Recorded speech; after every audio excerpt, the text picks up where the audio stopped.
hold on. Do you want to fix your presentation? Yeah. Just keep it running, Jaden. Okay. Is that good? Okay, I'm good. What if I told you there was somewhere with history and culture that is like no other, and you are always welcome with open arms and great hospitality? What if I told you there was also authentic cuisine that was matched with this location? My name is Hannah Castillo, and while I was born in San Antonio, Texas, I was heavily influenced by my family that is located right where it matters, in the working industry of Port Isabel, Texas. During hot summers, we would take 2-minute drives to the popular known beach, South Padre Island, that brings many people in all around the world. This place is known for their concerts, amusement parks, oceanside attractions, and their food that is straight off the boat. Not only does this little town and large beach location have many things for everybody to do, if you'd like to know more about this location, just stick around for the facts about this little town. Today in my speech, I am going to be expressing information based on the history of Port Isabel, Texas, the major industries that do go ahead and help the economy in this location, and the cuisine that is present. To start off with, I am going to first talk about the history of Port Isabel, Texas. According to the Texas State Historical Association Handbook of Texas, Port Isabel was founded on March 23rd, 1928. With only 200 people living in that area at the time.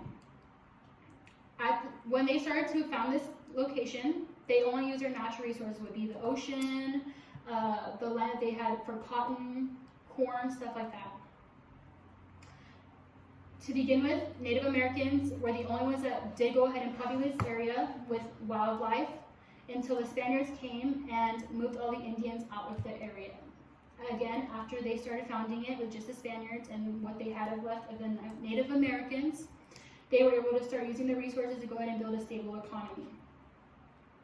Major construction sites that were located in this area would be the lighthouse. Again, most lighthouses are used for helping Marines that are out at sea go ahead and know where the low shore tides would be to keep them wary of that crash or that incident. The second construction site that has played a big role in this town would be the Queen Isabella Causeway. The Queen Isabella Causeway was built in 1954, and by building this causeway, they went ahead and cut efficiency times on traveling from the island back to the town tremendously. 27 years later, after it was built, there was a barge accident that caused a fatality rate of 8 people.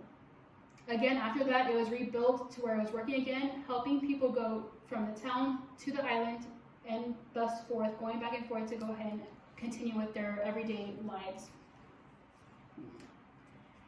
Now, we know sometimes that the history goes hand in hand with the major industries that go ahead and pull itself. The following are industries that are located in this area. Again, according to the Texas State Historical Association Handbook of Texas, fishing and shrimping is one of the main economical pools that this location has. Again, the fishing and shrimping goes hand in hand with food accommodations. Since this is a resort type of location, it has a lot of hotels that go ahead and prepare the food that is needed for these guests that are staying overnight. This food accommodation is one of the largest economies that they do have in Port Isabel, Texas, or South Padre Island. The second major economy that they do have is going to be wholesale trading. Now, wholesale trading is where larger businesses go ahead and buy bulk from the fishermen that go ahead and catch the fish, shrimp, crabs, all the sea life that we do eat. They go ahead and buy those in bulk and then sell them to larger corporations, such as governments, other institutions, and again, back to schools and other industries. The third large major economy or industry that is located in this area is going to be educational services. Now, when they first started founding this location, or South Padre Island, Port Isabel, they were in desperate need of teachers because there was only 200 people populating this area. Now, as the population started to grow, more teachers were needed to keep that job security available to also help educate the new people coming into the town. Now, we're going to move on to what keeps guests joining this lovely establishment happy, which would be the food. the food.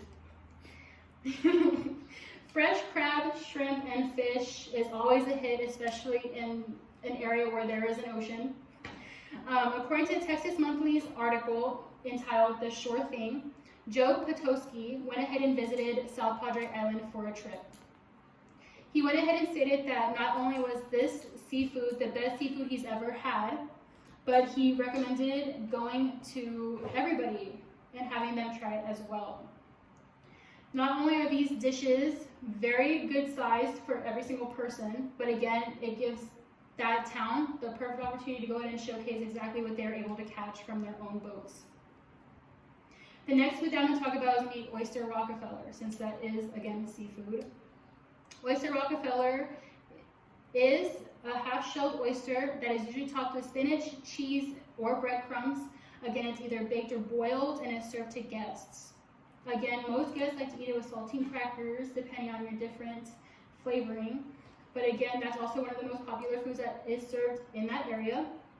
And then lastly, because it is kind of a Mexican heritage area, taquitos.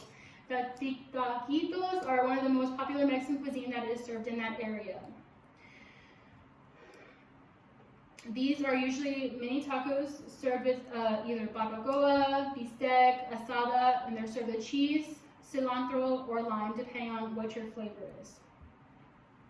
Now that you know a little bit more about Port Isabel, I hope I was able to go ahead and show and educate you guys a little bit more on the history, major industries, and cuisine that is served in that part of that town.